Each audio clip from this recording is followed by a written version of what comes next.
Act now and receive value for your 1 and 2 cent coins by 30th June.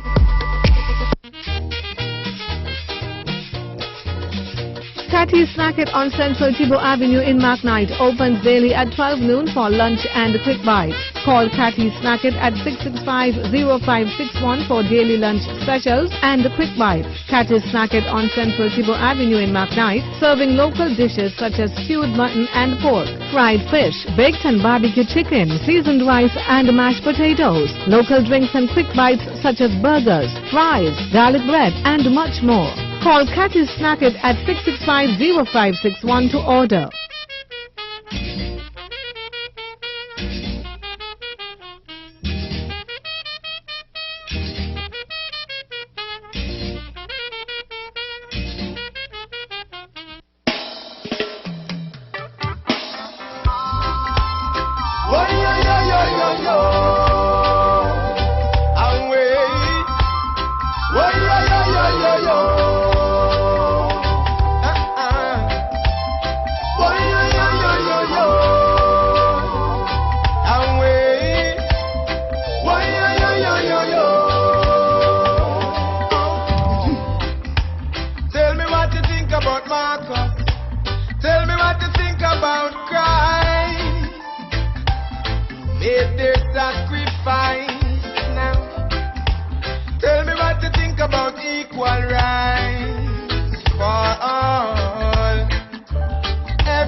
Minutes moving away from the hour of 9 o'clock. It's now time for our program Policing with You. We'll be back after a quick word from our sponsors, or should I say our sponsor, National Bank. Stop standing in long ATM lines to withdraw cash. Use your national debit or black cards to complete a wide variety of transactions at supermarkets, variety stores, gas stations, pharmacies, and more. Shop online at the most popular websites and stores for quality brands using your national debit or black cards. And take back your time to enjoy all the things that you love to do. Remember, instead of waiting in long ATM lines to withdraw cash, use your national bank cards today. National Bank. always here.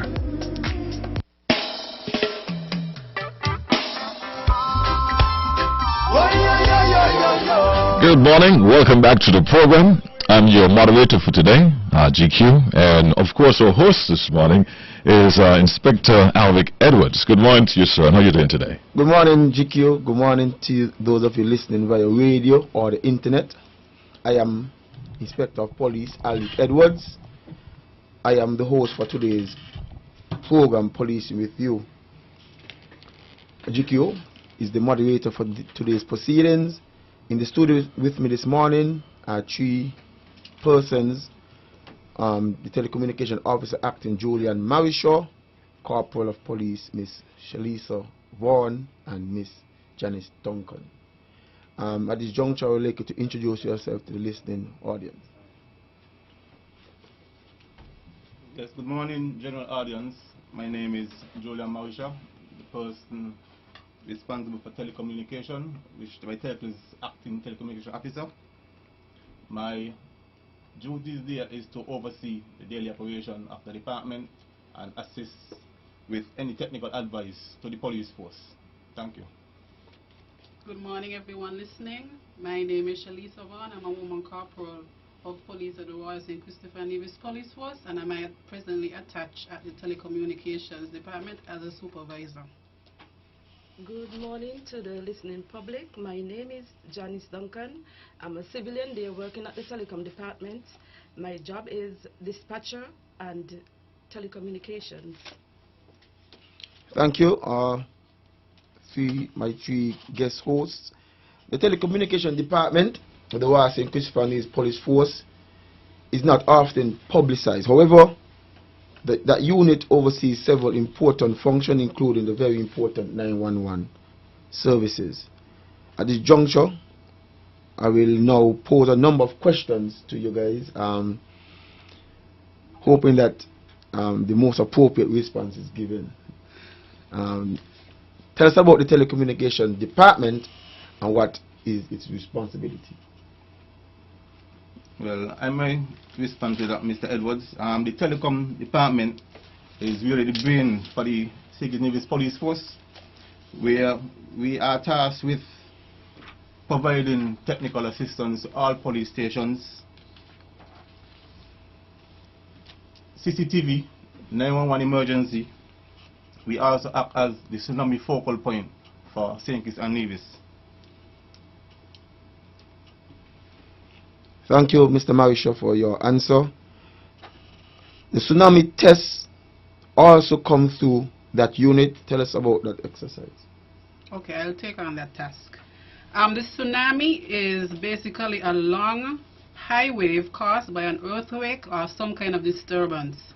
At the department, the last Thursday in every month, we would receive either a fax message or email from the Pacific Tsunami Warning Center. Basically, it's a drill. It's like a dummy. So it's like we will get information. It would state like coordinates, the coordinates and the magnitude and so on. If like a tsunami is out there, and our responsibility when we get information, our responsibility is to act on it and basically inform the respective persons and stations. So that is what we do.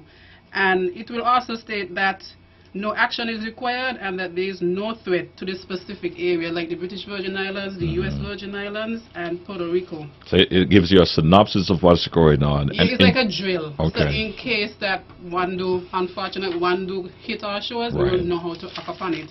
And we're supposed to inform those persons in a reasonable time. Right.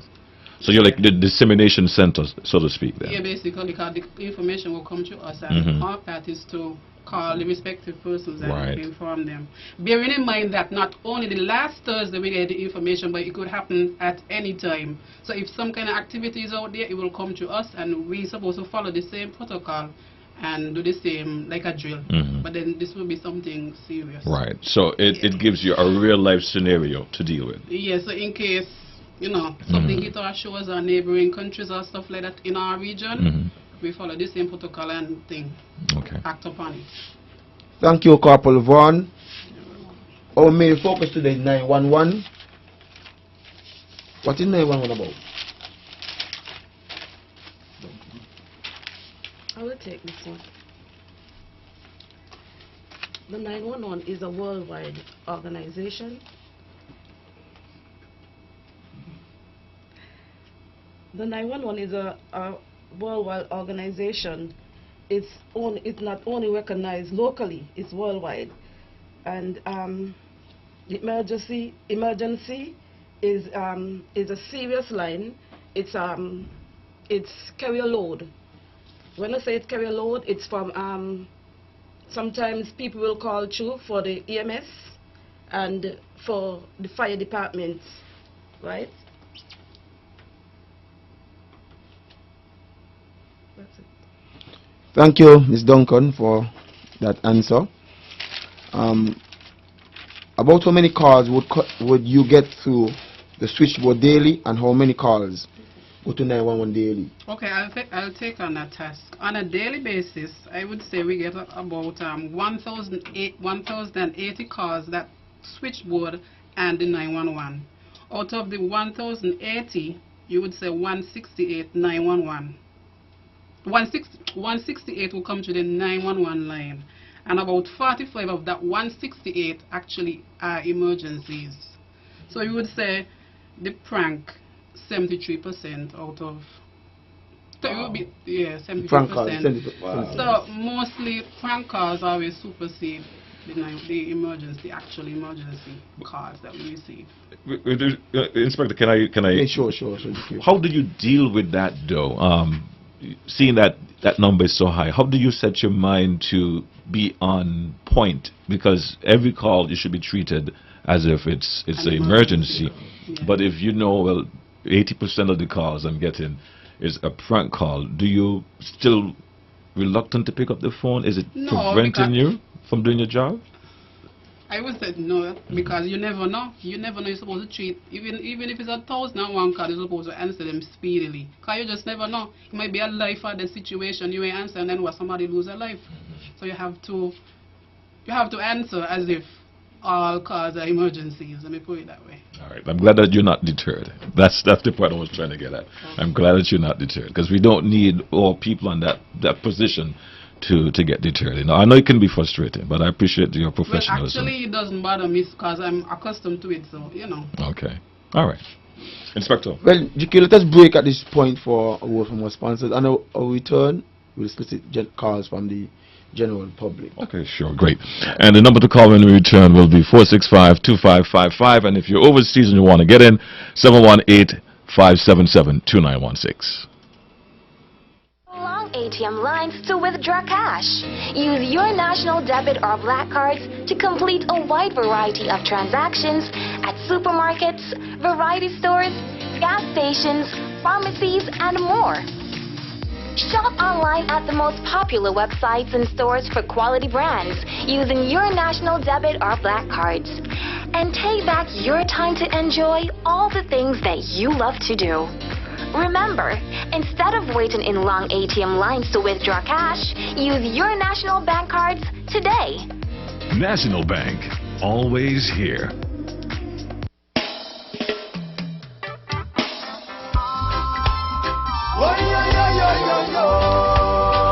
Okay, welcome back. It's 9:30 in the studio. The lines are now open if you have any questions or concerns. 465-2555. And once again, if you're overseas, 718-577-2916. Over to you, Inspector. What do you do when you get a prank call? Can you explain why these calls are major issues? And I spoke about it just now. Yes.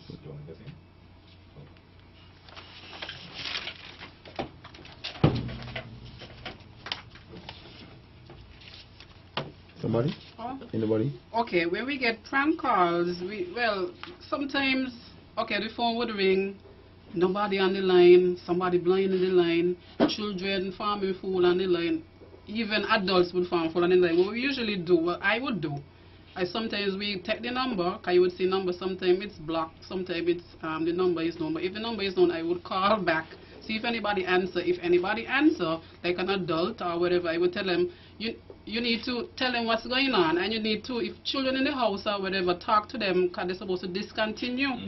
You know, because what I'm saying is that we might be caught up with prank calls and then lose out on somebody really having an emergency. So we call back and talk to them, but most of the time when we call back the number, nobody would answer. Okay.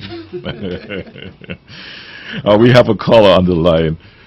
Good morning to you and thanks for your call. Hey. Good morning, you, and good morning, all the officers there. Too many names to mention, but I know for sure I cannot forget Lady Duncan's name because I'm familiar with that voice when I call you 48 hours a day. And I just called to commend them. They are doing a great job. They have been doing a good job over the years that I've been calling there. So, you know, big up to them and let them keep up their work. They are doing great, GK. That's all I have to say. I don't have no question. All right, man. Well, thank you for your support. Thank you, for your contribution. I'm police without pay. Are there any more calls? Yes, we do. Call with his name. Hi, good morning. Good morning, GQ. Hey, morning. And good morning to the members from the Cinque Royal Police Force. I want to commend you all. You all are doing a wonderful job. And continue to do what you are supposed to do. Because only so we can get a peaceful and a loving and a kind federation when we see that the crime rate down, and nobody perfect, and nobody could we can't get all the crime control. Things will happen gradually, but you know that you are out there trying your best to do what you all could do. That the disobedient one them out there will just come and do what they feel like to do. But you all is doing a wonderful job. Now my question to you all. Now sometimes you call 991 emergency number, and maybe you might in a situation that you see this person, and and the person hear you, and you just ease your voice, tell them that this person is here right now, I want you to come, and you will be asking all kind of questions. I am such and such place, and if you could please come right now for me because the person is right here now going to block the place, and I see him with a gun in his hand, and I cannot talk to her because I talk, he might hear me, or somebody might with them and hear me. I was in a situation, something like that already, because I used to work security guard at the hotel. And I was in a kind of situation like that already. And when I called all kind of question, the person asking me, and if there was more in time, I believe that I called those person. When they come, the person done gone. So just give me an update on that. If you all got to ask all these questions. All right then. Well, in a situation like that, sir, mostly we would need to know an insight of what is happening, so when we officers go there, we know what is out there, what they would face. Another thing we will need to know, well, not necessarily who is calling, but like the location and stuff like that. And the contact number, we always just try to write on the contact number so by chance we will call back.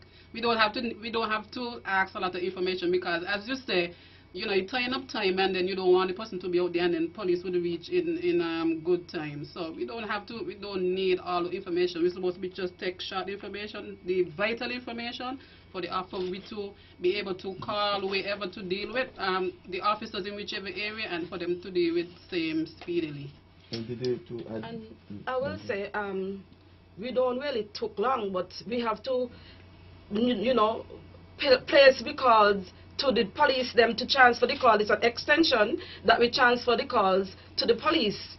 And then, for instance, sometimes we have you all to stay on the line, and we got to get proper information because we can't let the police team to go on a wild goose chase. You know what I'm saying? So we have to get the proper call, the proper number. We got to get good information for the police them to be. Remember, we just the dispatcher. We got to dispatch the police them properly that they could know where they're going. And everything we record it. The 911 records, everything. All right. We have another call. Hi, good morning. Yeah, GQ, dog, I am dog. How are you? Man, I'm okay. I listen to Sergeant friend here. The guy who used to host you first. Inspector Edwards. Edwards, from Newtown? Alwick, yes. Yeah, okay. He ain't from Newtown, though. He ain't from Newtown. Village. GQ, Yes, man, and go the ahead. good officers, and I hear lady voice. We at the circus want to know, you know, when we see the abuse, the littering abuse, these young police from Jamaica and up the island, when we tell them about the abuse, police just there stand up in the circus like they're studying you. And when I work with these things, you know, warning Brandy, you know, we're not going to work with these things. You all got Rose, Miss Sergeant Powell, all of them trying to keep the policing going. And we ain't seen them getting the promotion. And people just getting promotion and we can't see how they're getting this promotion. And me for sure I'm pleased with it. Rose and Miss Powell and others killing themselves. You got to like set up there by Miss Washington, the forensic woman who the Prime Minister talks so highly about. Disrespecting the woman. Miss Marshall, talking about sorry, no. This is a police force. If people come from overseas and join the police force, they're not supposed to tell in the passing scam and the passing word no sorry, no, and this. Come on. The woman doing work when anyone know. And the can't do and get results and they feel like a disrespect the human like that. I call it the national security, you know, to deal with these kind of things is bad. And the out there, people hearing about it. Have a good day. GQ. All right, Jam Dong. Thank you, Jam Dong, for your contribution. Any more callers? Not at the moment. Question? Not at the moment. What has it been like for you working as a dispatcher for 911? Well, I love it. It's helped me a lot. I learn a lot. For the past years that I'm there, telecom department, you know, my great time when I get a call to the 911, a lady call, say a son and a grandfather in a distress, and she on the next line panicking, and I had to give her some words of encouragement, tell her, just stay on the line and give me the proper information, and let me dispatch the right person to send, like the ambulance, the police, and the fire services. Thank you, Marshall. I can say a little about what transpires up in 911 in the whole telecommunication department, because I am more operationally inclined, and so I know what you need to give to me in order for me to operate professionally and efficiently. And so sometimes we come down on you guys for insufficient information, so I know what you guys have to go through. And so I give you guys the kudos now. I think it's timely that I say thank you for your hard work now, because I know sometimes we go and you guys send some information to the SSU, maybe transfer a call, and or maybe we out and patrol and we get some information, we have to respond. And sometimes we gone and we miss nobody and we're like, these people are sending us up on the place and nobody, you know. But I know the tedious and the work that you have to put in so that you could at least disseminate information to the relevant departments. Not only SSU you may call, you may call the drug squad, you may call an outstation based on the location of the offense. So I just wanna give you guys a kudos, especially Mr. Marisha. He's very hard worker. We appreciate that. Yeah, he's the boss. We're going to take a call, Inspector. Yeah. And I can't overlook that. Okay, yeah. We missed that call, but you can always call back. The inspector was just, giving the ladies and the gentlemen their dues. And talking about that, one of our listeners just sent in a message and expressed the same thing, just to let you guys know that they appreciate you. While we wait for that call to return, 465-2555, and once again 718-577-2916. Here's a concern for me that crossed my mind when I was listening to you guys a while ago. There seems to be a disconnect in terms of how you should relay your information, and it must be difficult because you're calling for help, but then when you make that call, you're met with someone asking you, what's your name? They don't sound as hasty as you, and you're trying to let them know, look, my brother just get shot or so happened to my mother, and I'm realizing that's a concern. So I think maybe a little bit more public campaigning or public awareness should be done in terms of what can you expect for 911. I don't know how you all feel about that. GQ, you strike the nail on his head. I think there are room for more public interaction and dialogue. Because as you said, it has been echoed before. Somebody told me this very same thing. Something you call 911, the persons they are acting slowly, they're just asking questions that they should not ask. The person believes that the question should not be posed, but we know why you ask the same questions. So I think maybe you guys can come back on the show more often and just to sensitize the general public as to what you just look for when you question them.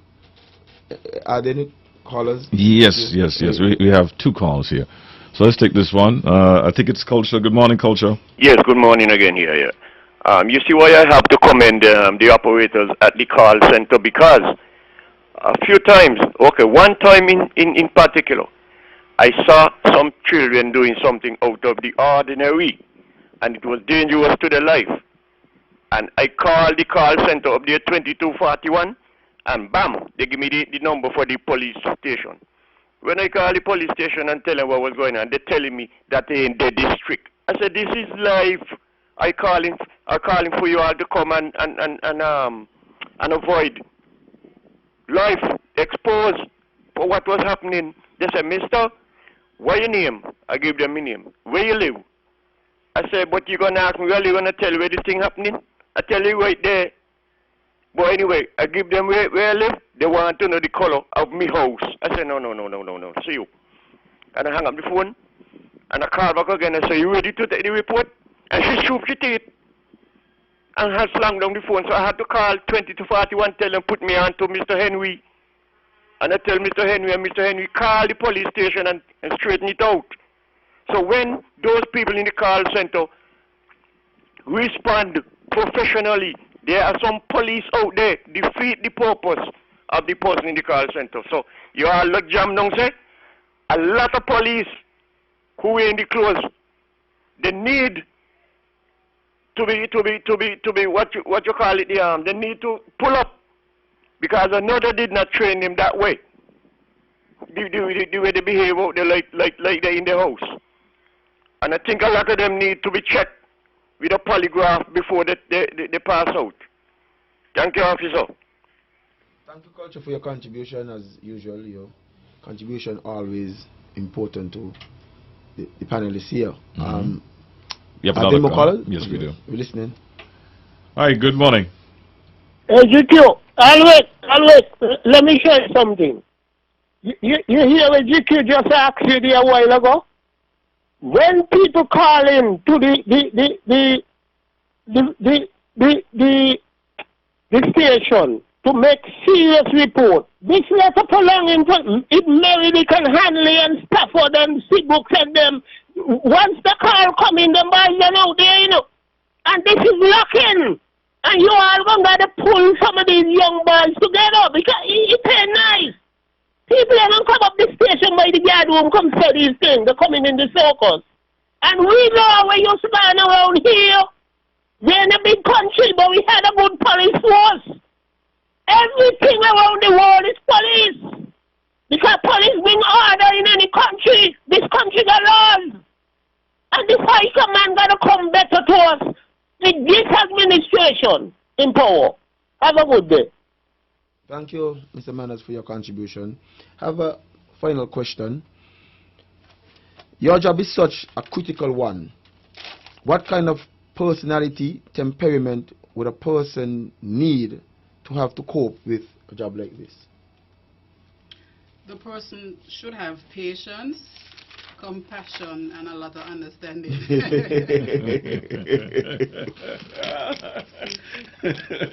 Yeah. I would say you're supposed to have a lot of faith, especially with the crank calls. Like children will call to the line and they might say, hello, my mommy beating me. So I'll say, put on your mommy. They'll hang up the phone. Sometimes it's an unknown call. They will show up unknown, so we cannot call back the person. Understand? And sometimes, you know, adults will call in and, you know, and say all curse bad words, like saying, oh, there's a shooting that way. So I say, who am I speaking to? Where the you know, to get proper information from them, they'll drop and just laugh. You know, sometimes even when they have school, when school in and not school is on time off, and the children, them especially when they come out for lunch, they will just call the 911 and say all kind of things, and then when I say get off the line, you know, they will just hang up and laugh. But as I said, the 911 is a serious line, and I just want to tell the listening public that it's not a game. It's a serious line, and they need to talk to the children them and about the 911, because it's too much of prank call we're getting, and we need to, instead of getting all these prank call, and as Corporal Vaughan said, that when somebody like calling for a prank call, we don't know it's a prank call until they call. But at the second time, we could be in the next line, somebody have a real emergency, and instead of be there on the prank call and listening them when somebody waiting for a real emergency, that we could have it dispatched. Yeah, thank you, Ms. Duncan. Well, I want to, well, Mr. Marisha, you're here, so I wish that you will extend another invitation to you to come back on this program, because as you see, it's a real interactive session we're having.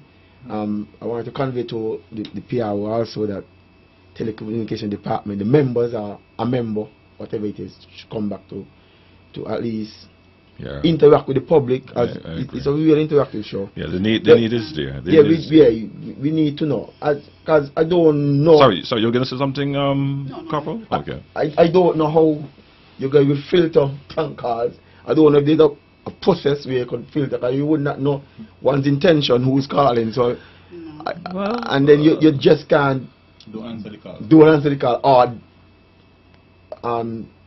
will hang up on the person, because you don't know the nature of the information. You don't know one's intention, as I said earlier.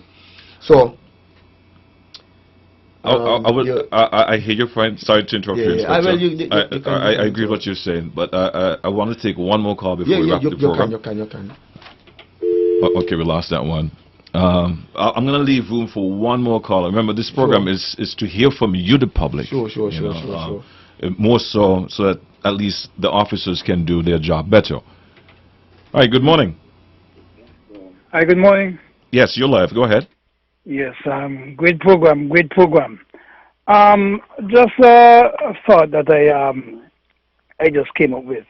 Have you guys ever thought about introducing a GPS system whereby I believe it could eliminate a lot of prank calls, because persons will be aware that their number or their phone would be tracked as to where they are calling from, and so it would make people refrain from making unnecessary calls or prank calls. I don't know if you guys have ever thought about it. I mean, I love the system whereby if someone is bothering you and you call 911 or you call the station, they could just type punch in the number and they get the name of the perpetrator. But I think the GPS system would cut down a lot of the prank calls. Thank you for your suggestion, man. Thank You're welcome. Thanks. Mr. Marshall, would you like to touch that? Yes, I can respond to that caller. We are in the process of using the same method that you spoke about, but because of the COVID and travel had been postponed, we had a bit setback. But I'm hoping by the end of this year, if the borders are open and the COVID maybe find some sort of solution for it, we will have the agency that will aid us in that technology and have this problem rectified. It's a very good point, and we're looking into it for a number of years, and just last year we decided to go forward with it, but because of the COVID we have some setback. Thank you, Mr. Marisha. Any more callers? Yeah, we do. We do. If you allow us, yes. It's a program for the public, you know. Yeah. We lost that one. Let me try this one. Hi, good morning. Yes, you're live. Go ahead. Yes, you're live. Hello? Hi, morning. I want to talk to the assistant, but me want to meet you. All right, you'll have to call back after the program is finished. All right, so let's take this call. Hi, good morning. Yes, you're live. Go ahead. Yes, you're live. Hi, good morning, GQ. Hey, good morning, man. And good morning to all the officers and everybody on the panel. Is the Inspector for Traffic still there, right? No, we have Inspector Edwards here in the studio. Oh, Inspector Edwards. Okay. I have a serious issue with the buses them that break in the law. I would like to. I don't know if Inspector can answer that for me. If you have ask the question, I can write it down, I can record it, and then I can have the appropriate personnel. I can relate to the person in traffic, the inspector in traffic, Mr. Eddie. Thank you for that. The issue that I'm having, right, that the buses them keep breaking the law by picking up passengers outside of the bus terminal, and they've been doing this like regularly now, and we have videos. I'm a part of the Vincia Mangra, the Secretary Treasurer for the East Bus Association. Yes, go ahead. He's listening. Yes, so this is a serious concern for us, that we have the bus terminal there and nobody seems to study in the terminal. People keep breaking the law, picking up passengers anywhere they want. We went up the traffic last week, Thursday, and make a complaint already. But it seems as though nothing has been adhered to, and this is not good. And a lot of drivers, right, bus drivers want to do the same thing, because they say, well, if we're going to be in the terminal doing the right thing, and we are getting punished by not getting passengers in there, when people outside the terminal just picking up people, going and make 200 trips, and be still in there waiting. Last night we video a guy, he was in the line, you know, he come in the terminal, he bumped the curb wall from in the terminal, got right by the gate, and started blowing his horn to pick up passengers, while buses in the line on top of the line waiting. Leave from the gate, drive down to the Chinese supermarket at Baker's Corner, blowing his horn, picking up passengers. Come back up the road, stop back in front of the terminal, pick up passengers, and we have all these things on videos. So I would like to know if there's anything that the police can do to prosecute these persons, because this is a serious issue for the bus association, and we need to get this thing stopped. Because if you build a terminal, then the terminal is supposed to operate as a terminal, not people going up and down the place. All right. Well, thank you for calling. He has I wrote it down. Yeah. And I will make sure that it is disseminated to the traffic department, the inspector of police at the traffic department, Mr. Eddie. Thank you, sir, for your contribution. Thank you. I'm going to let you guys wrap up now, and then hopefully we'll see you guys again. You know, take on that task of public awareness for 911. Well, Inspector, you lead the way, or you? Well, no, I'll be last. Okay. Well, I have one thing to say to the caller that spoke about information. When you call the 911, yes, we must know your address, your contact number, the nature of the incident, and if ambulance is required. So those are pertinent questions that we must ask. So it will be easier for the police or the dispatcher to dispatch whether the ambulance or the police, and they know the nature of the incident that they're dealing with. So I just want to clear that part, that there's a protocol to follow when you call 911. Yeah. Thank you, Mr. Marshall. While you're at it, can you wrap up, please? Anything in closing? Well, in closing, I want to encourage parents for tutoring their kids and the importance of the 911. The 911 and the technical side is a bit of a hassle, because we can take up to 8 911 calls, and sometimes there is 3 dispatchers. So we have a hunt group where your calls come in, and it might be lingering, and persons are calling and saying that they call 911 and there is no response. But because of how the system is, the less phone calls we get, the more swifter response time the dispatcher will have. So I just want to reiterate to the parents to speak to their kids. I know there's a myth that if you call 911, sorry, if you call 911, if your battery is dead, you're going to get charged. That is untrue. So I'm appealing to you guys to please use 911 for the purpose that is for. Thank you, Mr. Marisha. Couple one. So please, parents, guardians, educate your children, monitor your children, instill in them about the importance of the 911 and the seriousness behind the 911. Adults set the example. Children emulate us as they do what we do. So adults, be responsible, set good example for our children to follow. The 911 is there to save lives, not to play with. Thank you, Corporal Vaughn. You're welcome. Third, Ms. Duncan. Yes, Corporal Vaughn said it all. Yeah, she said it all. Appealing to the parents. Sit down and talk to your children. Sometimes they take up your phone and they will call. And then I'll say, put on your mom. And then I say, you know, he called the 911. They'll just say, "Huchu," and they'll just say, okay. And she say, bye. Leave the phone. That's not it. Speak to your children about it. It's a serious line. It's not a game. It's a serious line. That's it. Thanks. Thank you, Ms. Duncan. I too want to, just appeal to the parents to monitor your children and to have them not use the 911. Well, we would not know. As I said, parents would not know what is their children's intention. But just monitor them a little more, especially during the COVID-19 season, as lack of a better terminology, where they have nothing to do but to think about doing mischief. To monitor them and make sure that they're doing what they're supposed to do rather than doing other things. Jiki, I want to thank you too for moderating. I want to thank the management and staff of ZIZ for having us and for allowing us to have this program every Thursday. For my three guests, I want to thank you for coming. For the callers, I want to thank you for calling. Without their contribution, this program is pointless. I want to thank you again and see you next week. Jiki, thank you. Remember, this morning program came to your compliments, National Bank. Stop standing in long ATM lines to withdraw cash.